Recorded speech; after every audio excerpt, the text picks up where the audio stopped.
प्रेम से बोलिए शंकर भगवान की जय। माता गौरा पार्वती गणपति ललनवा की जय। हर हर महादेव। देवादिदेव महादेव जी के चरण में प्रणाम करती हूँ, मेरा प्रणाम स्वीकार हो। माता गौरा पार्वती के चरण में प्रणाम करती हूँ, मेरा प्रणाम स्वीकार हो। गणपति ललनवा के चरण में प्रणाम करती हूँ, मेरा प्रणाम स्वीकार हो। माता और पिताजी के चरण में प्रणाम करती हूँ, मेरा प्रणाम स्वीकार हो। सब गुरु भैया बहना के चरण में प्रणाम करती हूँ, मेरा प्रणाम स्वीकार हो। गुरु भाई बहना, मैं एक कथा सुनाने जा रही हूँ। इस कथा को पूरा सुनिए और रहस्य जानिए। हर हर महादेव। गुरु भाई बहना, एक राजा थे और एक रानी। राजा बहुत वीर थे, शिकार खेलने में बड़ा माहिर थे। राजा शिकार खेलने में बहुत तेज थे। घोड़ा जो दौड़ाते थे, सैर करने में राजा का नाम था। राजा साहसी राजा थे। राजा का राज अच्छा खासा था, बहुत बढ़िया था। धीरे धीरे समय व्यतीत हो रहा था। राजा निसंतान थे, राजा का कोई संतान नहीं था। राजा बहुत पूजा पाठ किए, लेकिन राजा का संतान नहीं हुआ। एक बार की बात है, राजा बगीचे में बड़े उदास मन से बैठे हुए थे। एक चंदन का वृक्ष था। चंदन के वृक्ष के नीचे सुबह सुबह का समय था और राजा बगीचे में बैठे थे। चिड़िया चहचहा रहा था, भौरे गुनगुना रहा था, फूल सब खिल चुके थे, फल का डाली नम चुके थे और राजा का आंसू गिर रहा था। माता पार्वती और भोलेनाथ उस बगीचे में ठंडी ठंडी हवा ले रहे थे सुबह का सुहाना पल में। माता पार्वती का नजर पड़ गया कि हे स्वामी, अपने भोलेनाथ से कहते हैं कि हे स्वामी, सुबह सुबह का समय है, इस वक्त तो सभी लोग भगवान का ध्यान करते हैं। कितना अच्छा से चिड़िया का राग सुनाई दे रहा है, लेकिन ये कौन व्यक्ति है जो सुबह सुबह रो रहा है? भगवान भोलेनाथ कहते हैं कि हे देवी, इस नगर का राजा है और महान राजा है, श्रेष्ठ राजा है, लेकिन ये निसंतान है, इसका कोई संतान नहीं है। इस बात सुनकर माता गौरी कहते हैं कि क्या इसका भाग्य में कोई संतान नहीं है? कहते हैं कि संतान तो है, संतान है, एक संतान है। अब ये स्वीकार करेगा कि नहीं पता। माता गौरी कहते हैं कि हे स्वामीनाथ, हम उसके पास जाएंगे, उसका आंसू पोंछ देंगे। शंकर भगवान कहते हैं हे देवी, इसीलिए आपको हम पृथ्वी लोक में नहीं लाते हैं। हम अकेला परिवर्तन करते हैं, लेकिन आप मानने को लिए तैयार नहीं। इस बात को सुन के कहते हैं कि नहीं, हम जैबे करेंगे। पार्वती और शंकर भगवान दोनों गए बूढ़ा बूढ़ी के रूप में सुबह सुबह। कहते हैं कि हे राजन, आप सुबह सुबह इस बगीचे में क्यों रो रहे हैं? राजा आंखों में आंसू पोंछकर और कहते हैं कि बाबा, मैं निसंतान हूं, मेरा हाथ से कोई दान पुण्य भिक्षा भी नहीं लेता है। मैं बगीचे में अपना संतान के दुख के कारण रो रहा हूं। माता गौरी कहते हैं कि हे राजन, क्या तुम्हें संतान नहीं होगा? कोई ऐसा वैद्य बोले हैं कि नहीं होगा, तो मैं सबसे थक चुका हूं। शंकर भगवान बुढ़ापा में बूढ़ा रूप धैले हैं, साधु महात्मा के कहते हैं कि हे राजन, तुम्हें एक संतान होगा, पुत्र होगा, लेकिन उसका ब्याह एक नागिन से होगा। ब्याह नागिन से होगा। राजा सोचते हैं कि अरे, पुत्र जन्मेगा मेरा और उसका ब्याह नागिन से कैसे हो सकता है?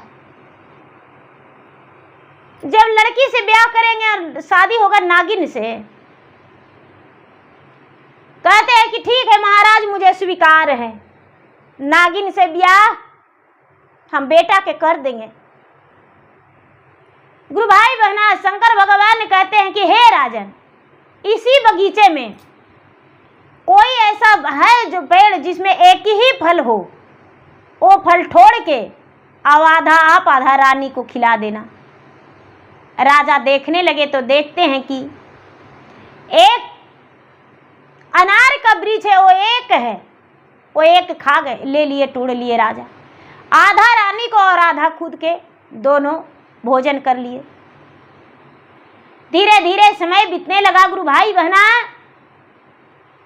दूसरा से तीसरा महीना में रानी खुशखबरी दे दी, हे स्वामीनाथ, मैं गर्भ से हूं, मेरा मन जो है अजीब अजीब लग रहा है। राजा बड़े खुश हो गए।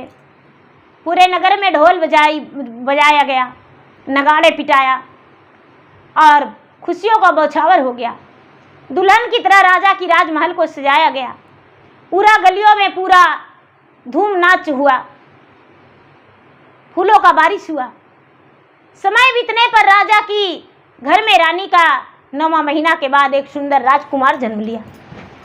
जब राजकुमार जन्म लिया गुरु भाई बहना, तो राजा साहब सोचते हैं कि अरे इसके लिए मुझे अंचल महल बनाना चाहिए और उसी में अपना बेटा को रखेंगे और कहीं भी जाने नहीं देंगे।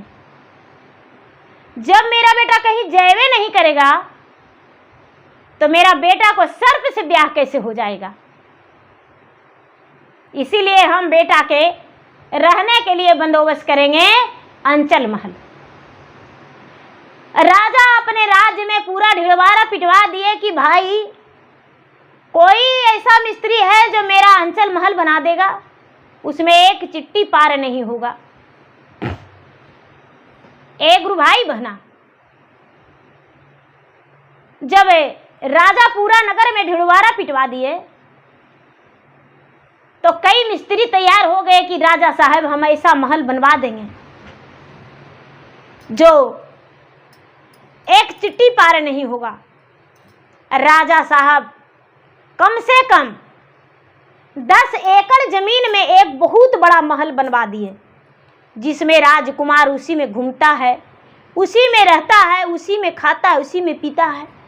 ऐसा महल बनवाए और अपने पत्नी को उसी में शिफ्ट कर दिए। जब राजमहल बनने लगा दीदी, बड़ा अंचल महल, तो एक सुंदर नारी गई, इतना सुंदर, इतना खूबसूरत। एक जब बन रहा था घर तो एक खूबसूरत नारी गई और राजमहल में काम करने लगी। सारा जो मिस्त्री थे कहते हैं कि भाई तू कौन हो?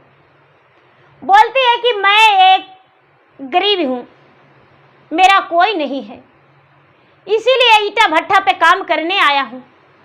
बाल बच्चा के खाने पीने के लिए कुछ हो जाएगा। 4-8 दिन काम किया, सारा मिस्त्री और लेबर को मन मोह लिया। बोला कि भैया एक वो काम आप करेंगे। सारा मिस्त्री लेबर बोले क्या? तो भैया घर से जो बाहर वाला दीवार है, दीवार में एक इतना बड़ा भुड़की छोड़ दीजिएगा और प्लास्टर मार दीजिएगा जिसमें बाहर से दिखे नहीं अंदर से। एक ठनका भी लगे छोटा सा तो वो टूट जाए। बोले कि मिस्त्री बोला कि नहीं भाई, राजा साहब से कटना है मुझे का। वो कहती है कि यदि ऐसा काम कर दोगे तो तुम्हें हीरा रतन जड़ा हुआ हार देंगे, जिंदगी भर खुशी से बैठ के खाओगे। मिस्त्री लोग बोलता है भाई तू तो एकदम गरीब है। तो ऐसे कैसे? जो लड़कियां थी औरतिया, वो सुंदर नागिन बन गई और नागिन बन के बोलती है कि अब बोलो तुम्हें हम डांस लें कि छोड़ेगा। एक गुरु भाई बहना, थर थर मिस्त्री लोग कांपने लगे, लेबर लोग। हम कर देंगे, अब आपको मेहनत करने का कोई ज़रूरत नहीं, और नहीं तो आपका 9 लाख हम हार लेंगे। नहीं नहीं, तुम्हें हम इनाम देंगे। नागरानी अपने गले से उतार के सुंदर से हीरा रतन जड़ा हुआ हार मिस्त्री को दे दिया। लो सब लोग मिलके बांट लेना, इससे तुम माला माल हो जाओगे। एक गुरु भैया बहना, मिस्त्री लोग तो छोड़ दिया, नागिन को पता बता दिया। अंचल महल बन गया, राजा उसी में रानी को रहने के लिए बच्चा को लेकर छोड़ दिए। रानी बड़ा खुशी से जीवन बिताने लगे। धीरे धीरे समय बीत रहा था। समय बीतते बीतते राजा का बेटा 12 वर्ष के हो गया। राजा का बेटा का नाम मदन लाल था। मदन लाल 12 वर्ष का हो गया। अब राजा का बेटा का ब्याह के लिए मन में खुशी का लड्डू फूटने लगा। राजा सोचते हैं कि अपना बेटा का ब्याह एक सुंदर लड़की देखकर कर देंगे। एक गुरु भाई बहना, राजा का बेटा का रिश्तेदार आने लगे। राजा साहब बेटा का ब्याह करिए, बेटा का ब्याह करिए। राजा साहब ब्याह के लिए तैयार हो गए। कन्या ढूंढाने लगा, और कन्या जब ढूंढाने लगा, कन्या ढूंढा गया। कन्या ढूंढा गया, दुल्हन ढूंढा गया, शादी सेट हो गया। राजा के बेटा का बारात जाने के लिए तैयारी हो गया। जब राजा के बेटा के बारात जाने के लिए तैयारी हो गया, राजा बारात भी साज दिए। गुरु भाई बहना, राजा बारात साज के घर से निकल गए। बारात लेकर अपने बेटा का जहां ब्याह होना था वहां पहुंच गए, तो जिस घर में ब्याह था उसी घर में आग लग गया। जिस घर में ब्याह था उसी घर में आग लग गया। सारा लोग परिवार तो बच गए दीदी, लेकिन जिस राजा के बेटी से ब्याह था, राजा के बेटी ही मर गई। उनके पिता आते हैं कहने कि राजा साहब, हम हाथ जोड़ते हैं, गोड़ पड़ते हैं, मेरा बेटी मर गई, मेरा घर में आग लग गया, बारात लौटा लीजिए। राजा सीना पर पत्थर धर के अपना बेटा के बारात लौटा लिए और आ गए खाली हाथ लौट के। जब बारात घर पहुंचा तो उनका धन संपत्ति फिर से वापस आ गया। बेटी जो थी, बेटी एकदम बिल्कुल स्वस्थ हो गई, संपन्न हो गई। मृत घाट उसे ले गए अग्नि संस्कार करने के लिए। सब लोग लकड़ी इकट्ठा कर रहे हैं और उसे सुला के, और अचानक जैसी बारात लौट के अपना घर वापस पहुंचा, वो लड़की बिल्कुल स्वस्थ, एकदम कंचन सुंदर लड़की बन के बैठ गई। सारा लोग कहने लगे, अरे अरे ये तो चमत्कार हो गया। राजा साहब, आपका बेटी जल गई थी, मर गई थी, लेकिन देखिए इसका शरीर में दाग भी नहीं है और ये जिंदा भी हो गई। कुछ लोग कहने लगे कि भाई उसको से शादी नहीं लिखता था, भगवान जोड़ी बनाते हैं, हम तो बस उसका एक दीवार की तरह ओठर बन जाते हैं, लेकिन जोड़ी लगाने वाला तो भगवान है। एक गुरु भैया बहना, अब राजा के बेटा के बारे में पूरा नगर में हाहाकार मच गया कि राजा के बेटा राजा बारात साज के ले गए और लड़की वाला के यहाँ आग लग गया और लड़की जल गई थी, धन संपत्ति सब नष्ट हो गया था। लेकिन जब मृत घाट ले गए, राजा का बारात लौटा तो लड़की फिर से जीवित हो गई और राजा के धन संपत्ति सब वापस आ गया। अरे बाप, राजा के बेटा से ब्याह नहीं करना है। रिश्तेदार में पूरा फैल गया सगरो। कोई अपना बेटी के ब्याह के लिए राजा के दरबार पे बात नहीं करने लगे। धीरे धीरे राजा का बेटा का 16 वर्ष हो गया, लेकिन गुरु भाई बहना, राजा के बेटा का रिश्तेदार कोई नहीं आए। 20 वर्ष हो गया। अब राजा सोचते हैं कि हे भगवान, क्या कारण है, कुछ तो होगा। एक दिन के बात है दीदी कि राजकुमार सोए हुए थे। राजकुमार जब सोए हुए थे तो वही जो अंचल महल में छोड़ा था, एक नाग एक नागिन प्रवेश कर गया। एक नाग एक नागिन प्रवेश कर गया और प्रवेश करके जहां राजकुमार सोया हुआ था उसी कक्ष में एक नाग नागिन दोनों जोटा खेलने लगा। और नाग जो है जबरदस्ती नागिन को मारे रहा है और राजकुमार सब कुछ मदन लाल देख रहा था। मदन लाल सब कुछ देख रहा था। देखता है कि अरे ये कैसा अन्याय है, नागिन राजी नहीं है और नाग इस पे जुल्म कर रहा है। नागिन को बचाना मेरा धर्म है। नागिन बचाने के लिए पूरा पुकार रही है कि भाई मेरा प्राण कोई बचा लो, ये नाग मुझे मार देगा, नाग मुझे मार देगा। राजकुमार सोया हुआ था और उसके बगल में तीर बाण रखा हुआ था। मदन लाल के बगल में राजा के बेटा था राजकुमार। उसके पिता सब कुछ सिखाते थे। क्या करता है दीदी, तीर कमान से नाग को मारा और नाग के फन पे लग गया। और नाग के जब फन पे लग गया तब नाग मूर्छित होकर जमीन पर गिर गया। नाग जब मूर्छित होकर जमीन पर गिर गया दीदी, खून का बौछावर हो गया, खून से वहां जमीन पट गया। नागिन जो है पूंछ पर खड़ी होकर नाचने लगी, तांडव करने लगी कि हम तुम्हें डांस लेंगे, मेरा पति को तूने मार डाला, हम तुम्हें प्राण ले लेंगे। अरे मूर्ख पापी दुष्ट, तूने मेरा पति को मार डाला है। अरे तुम्हें क्या किए थे? राजकुमार मदन लाल कहता है कि भाई तूने तो गुहार लगा रही थी कि मेरा प्राण कोई बचाओ, तो मुझे डांस लेता। नागिन कहती है कि अरे अब हम तुम्हें डांस लेंगे, हम तुम्हें डांस लेंगे, नहीं तो मुझसे शादी करो। राजकुमार मदन लाल सोचता है कि हे भगवान, इस सर्प से हम कैसे शादी कर सकते हैं।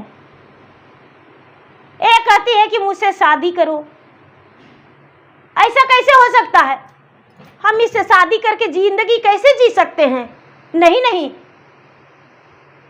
अब अकेला अंचल महल में है दीदी, उसके माता पिता तो अलग थे। राजकुमार कहता है कि भाई एक बार मुझे माता पिता के पास जाने दो,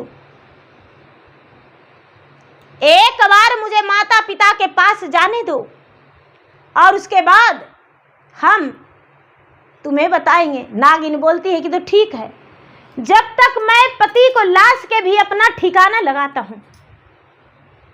ए गुरु भैया, ए गुरु बहना, क्या होता है, राजकुमार मदन लाल अपने पिता के पास चला जाता है, माता के गोद में बैठ के पिता के गले में लिपट के रोने लगता है। माँ पूछती है कि या तो हाँ देखल रे बेटा, और सपनाया जगूतवारे, कौनी कारण में यसुआ धार रे, हमारा के देहु रे बेटा, अदेहु ना बताइए रे, अरे काहे गिरा है नहीं नालो रे। राजकुमार बोलता है नहीं ओ मैं देख लिए माता, और सपनाया जगूतवाजी, अनाही हम उठली चकचे हाई जी, बारिया पर दवा माता, हमरा से भयल जी, अब मोरा बचतो न प्राण जी, नगवा नागिनिया माता, अलड़े मोरा घर पलंगा के नीचे धमसाना जी। बनवास तिरिया से साधी माता अब नमाजे मारली जी।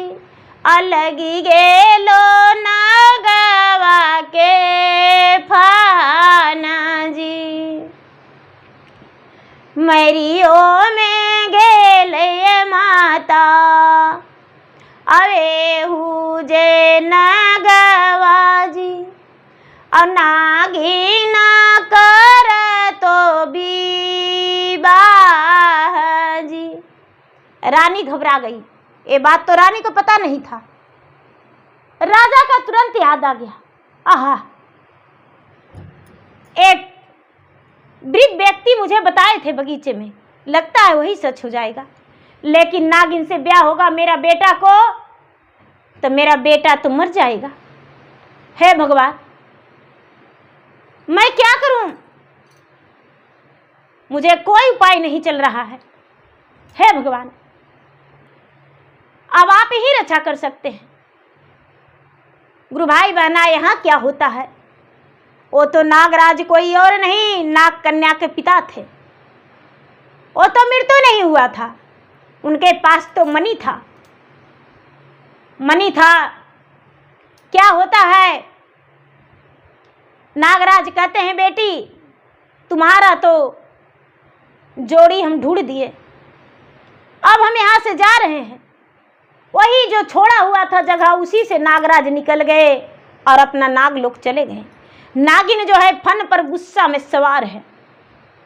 हम शादी करेंगे तो राजकुमार से करेंगे, शादी करेंगे तो राजकुमार से करेंगे।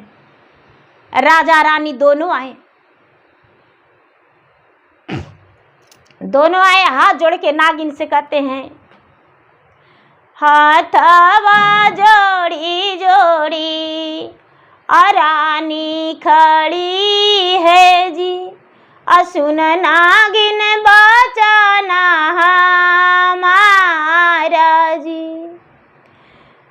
तोहरा के देवो नागिन दूधवा से लावा जी। और देवो सुख समी सारा जी। मोरो जे बेटवा नागिन लड़िकाय बोधवा जी। अवे करा के माफ करी देहू जी। एक गुरु भाई बहना, रानी कहती है हाथ जोड़ के गोड़ पर के, ये है नागरानी मेरा बेटा लड़का अबोध है, इसे माफ कर दीजिए और आप न जगह पर चले जाइए, आपको रोज दूध लावा देंगे। जीवन में कभी भी चूक नहीं करेंगे, सुखी संसार इसको छोड़ दीजिए, आपको सुखी संसार मिलेगा। नागिन कहती है कि चाहे तो इसे डांसेंगे और नहीं तो इससे ब्याह करेंगे। ए गुरु भैया बहना, रानी सोचती है कि ब्याह भी करेंगे तो बेटा मरिए जाएगा और डांस भी लेगी तो मरिए जाएगा। क्या करे? राजा रानी आपस में बात करती है, दोनों बातें मिलाते हैं कि अब क्या करूं स्वामी, बेटा को डांस भी लेगा तो बिना बेटा को हो जाएंगे। नागिन कहती है कि मैं विधवा हूं, मैं बदला लेकर रहूंगी। विधवा नागिन का बदला है, इससे शादी रचाएंगे। ए गुरु भाई बहना, राजा ब्राह्मण के घर गए। राजा स्वीकार लिए कि ठीक है नागिन, हम ब्याह करने को लिए तैयार हैं, हम तुमसे अपना बेटा को ब्याह कर देंगे। ए गुरु भाई बहना, नागिन कहती है कि मेरा 3 शर्त है। सबसे पहले जब मेरा मांग में सिंदूर दान करेगा तो वहां पर कोई नहीं रहेगा, तनुआ तनाएगा वहां पर कोई नहीं रहेगा। और उसके बाद जब मेरा ब्याह हो जाएगा तब हम लेकर राजकुमार को और अपना लोक में जाएंगे। और तीसरी शर्त, हमको कोई रोक टोक नहीं करेगा। रानी स्वीकार करती है, राजा भी स्वीकार करते हैं। राजा ब्राह्मण के पास गए, ब्राह्मण से दिन लगन बैठवा लिए। सारा नगर में लोग का हाहाकार मच गया, मुंह उदास हो गया। राजा के बेटा के एक नागिन से ब्याह है, पूरा हाहाकार मच गया। सारे लोग का मुंह में यही है। राजा ब्राह्मण के पास गए, सभी लोग वहां दिन बैठाए। राजा अपने बेटा के ब्याह के लिए स्वयंवर रचवाए और पूरे नगर में निमंत्रण भेजे। सब रस्म विधि राजा अपने बेटा को किए, सब रस्म विधि हुआ। नागिन जो है, नागिन राजा के घर में अड़ी हुई है। उसके बाद जब बारात का दिन आया तो नागिन कहती है कि पिताजी आप मेरे घर बारात आएंगे। आप, तुम्हारा घर? तो हाँ। तुम्हारा घर कहाँ है? तो यहां से 12 कोस दूरी पे एक आपका चंदन के वृक्ष के पास बहुत सुंदर महल मिलेगा, वही मेरा घर है। राजा बहुत चक्के हैं कि अरे सर्प का भी घर होता है, लेकिन राजा तो वचन से बंधे हुए थे। नागिन चली गई और वहां ब्याह का पूरा तैयारी होल था। नागलोक से सभी देवगण आए हुए थे। नाग कन्या का ब्याह था। सब लोग वहां तैयारी में लगे हुए थे। नाग कन्या गई, दुल्हन बन के सज के खड़ी हो गई नागिन। राजकुमार गए दीदी, तो एक तरफ राजकुमार, एक तरफ नागिन। नागिन अपना फन से लिए हुए जयमाला राजा को, राजकुमार मदन लाल को गले में डाल दिया। मदन लाल भी अपना नागरानी को गले में डाल दी। एक तरफ नागिन, एक तरफ मदन लाल। सब कोई के डर है कि हे भगवान कब मदन लाल के डांस लेगा, कोई पता नहीं। अब सारा रस्म रवैया हो गया दीदी, एकदम अच्छा से। सिंदूर दान के समय, सिंदूर दान के समय जब कपड़ा तनाता है और सर्प का खजाना नाग कन्या के घर में है, पूरा सर्प भरा हुआ है।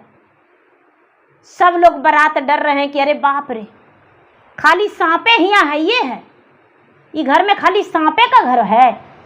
कौन राजा महाराजा घर बना दिया जो खाली सर्प का बसेड़ा है।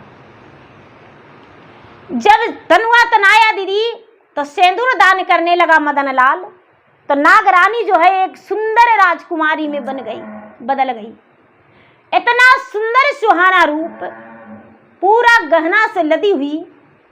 राजकुमार मांग में सिंदूर भरता है, लेकिन अपना पत्नी को नहीं देखता है। उसे तो लग रहा है कि हम नागिन का सिंदूर दान कर रहे हैं। आंख से आंसू टपक रहा है और सिंदूर दान कर दिया।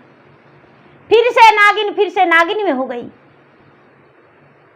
क्या होता है दीदी, नागिन वचनबद्ध करवा ली थी राजा से।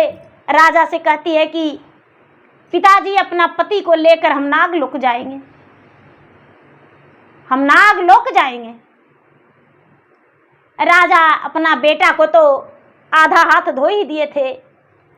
विमान आता है, विमान पे नागरानी और नागकन्या और राजकुमार दोनों बैठ जाते हैं। विमान पर दोनों बैठ जाते हैं और बैठ के चले जाते हैं कहाँ, शिव जी के पास, कैलाश पर्वत पे। जाके कैलाश पर्वत पे नागकन्या जो है माता पार्वती के चरण में लपटती है और राजकुमार भोलेनाथ के दोनों मुखबरा आशीर्वाद दिए। मुखबरा आशीर्वाद देकर कहते हैं कि जाओ दोनों जिंदगी में खुश रहना। और शंकर भगवान समझाते हैं कि हे पुत्र, तुम पिछला जन्म में नाग नागिन का जोड़ा था, ये जी गई थी, ये जीवित थी और तुम्हारा मृत्यु हो गया था। कोई प्राणी मार दिया था और तूने मनुष्य घर में जन्म ले लिया और कोई और नहीं मारने वाला तुम्हारा पिता थे। तुम्हारे पिता वन में सैर करने में बहुत तेज थे और तीर कमान चलाए, गलती से नाक का फन में लग गया और मृत्यु हो गया। नागिन जो है तपस्या किया कि हे भगवान, मुझे इच्छाधारी बना दीजिए, जिसमें अपना पति का फिर से मैं ढूंढूं और अपना पति से फिर से ब्याह करूं मैं। तूने राजकुमार अपने माता के ओद्र से जन्म लिया और जन्म लेकर तूने राजकुमार बन गया। याद करो, आँख मूंद के ध्यान करो। राजकुमार जब है आँख मूंद के ध्यान करता है तो पूरा पिछला पूर्व जन्म का याद आ गया कि अरे हम तो एक नाग थे और नाग बन के हम रह रहे थे, एक मनुष्य घर में जन्म ले लिए हैं, ये मेरा पत्नी है। अपना पत्नी को गले लग गया, अरे तू मेरा पत्नी हो। महादेव से राजकुमार कहता है कि हे महाराज, मैं तो अपराधी नहीं हूं और मैं अपना पत्नी को छोड़ूंगा भी नहीं, लेकिन मैं चाहता हूं कि अपने पिता का कर्ज चुकाऊं। क्या आप मुझे इस वचन को पूरा करने देंगे? शंकर भगवान एनमस्तु कह दिए, हे पुत्र, अपने माता पिता के कर्ज चुकाने में सफल पूर्वक खुश रहना, सफलता पाओगे। जाओ, तुम जैसे चाहोगे वैसा ही ये रहेगी। कहता है राजकुमार की महाराज, मेरा सबके नजर में शादी हुआ एक नागिन से, एक नाग कन्या से, तो क्या ये स्त्री नहीं बनेगी? शंकर भगवान कहते हैं कि पुत्र, जब तूने सिंदूर दान किया था तो एक सुंदर नारी थी और तुम्हारा जीवन में सब दिन नारी बन के रहेगी। जाओ, ये रात में नारी बन रहेगी और दिन में नागिन बन के रहेगी। ए गुरु भाई बहना, राजकुमार अपना घरे आ गया। अब क्या होता है, नगिनिया जो है, नगिनिया चूल्हा लिपती है, नगिनिया थारी धोती है, नगिनिया घर में सारा काम करती है, लेकिन कब करती है? रात में। सब कोई सो जाते थे तो बेचारी नगिनिया जो है रात में सारा काम कर लेती है, सारा काम। जहाँ तक सूरज उगने से पहले भोजनों बना के धर देती है। रानी रोज उठती थी, देखती थी कि अरे मेरा अंगना में झाड़ू लगाया हुआ है, बर्तन धोया हुआ है, कपड़ा धोया हुआ है, तुलसी में जल डाला हुआ है और भोजन भी बना के रखल है। रानी डर से कुछ नहीं बोलती थी। एक दिन अपना पति से कहती है राजा से कि ये स्वामीनाथ, क्या कहूँ, कहने में डर लगता है, घर का काम हम कुछ नहीं करते हैं और सारा काम घर के करल रहता है, कब होता है कब कैसे होता है हमें समझ में नहीं आता है और पता भी नहीं चलता है कौन करता है। रोज बेचारी को डर लगता था कि मेरा बेटा को कब नागिन डांस लेगी, कब नागिन डांस लेगी, मेरा बेटा मर जाएगा। जब सवेरे बेटा को चेहरा देखती थी रानी और राजा देखते थे तब खुश हो जाते थे कि मेरा जीवित है बेटा। धीरे धीरे धीरे धीरे धीरे धीरे गुरु भाई बना, सालों बीत गया, लेकिन नागिन अपना चेहरा किसी को नहीं दिखाई और गर्भवती हो गई। जब गर्भवती हो गई तो 1 महीना, 2 महीना, चौथा महीना होते होते गुरु भाई बहना अब उसे लगने लगा कि अब हम नागिन नहीं बन सकते हैं और नहीं तो मेरा बेटा बच्चा को दुख होगा, अब हम क्या करें। तो गुरु भाई बहना चूल्हा लीप रही थी, खाना बना के चूल्हा लीप रही थी और रानी इंतजार कर रही थी कि मेरा घर में कौन काम करता है। जब से मेरा बेटा का ब्याह हुआ है, जब से हम खाना नहीं बनाए हैं, कपड़ा नहीं धोए हैं, घर में झाड़ू पोछा नहीं लगाए हैं, सब लगल रहता है। आखिर कौन करता है? गुरु भाई बहना, जब नागिन खाना बना के और चूल्हा लीप रही थी तो देखती है कि सुंदर स्त्री है, एकदम पतरे, खूब सुंदर, खूबसूरत, 16 श्रृंगार में सजी हुई, 32 अवश्यभ्रम से भरी हुई। नागिन अपना पति से जाके कहती है कि ये जी, एगो बात बताते हैं, बेटा के जिंदगी में कोई और है जो पता नहीं चलता है बेटा कहाँ रखता है, और नगिनिया बस दिखावा के लिए है, बेटा लगता है किसी से ब्याह कर लिया है। कारण तो यही है कि बेटा ब्याह कर लिया है। राजा कहते हैं कि ऐसा नहीं हो सकता है, तो हम जाग के देखेंगे। दूसरा रात जाग गए राजा और रानी दोनों। राजकुमार के दरवाजे पर दोनों तरफ दोनों खड़ा हो गए। रात में बात विचार हुआ। 12 बजने के बाद जब 2 बजा, 2:30 बजा, 3 बजा, तो राजकुमार कहता है नागिन से, उठाता है अपने पत्नी को कि उठो, जाओ, सुबह होने वाला है, जाके बर्तन धो लो, कपड़ा धो लो, भोजन बना दो। माँ जाग जाएगी, पिताजी जाग जाएंगे। जल्दी से झट से दरवाज़ा खोली नागिन, और दरवाज़ा खोल के और निकल के और पूरा घर के काम कर ली, भोजन बना ली, सारा काम कर ली।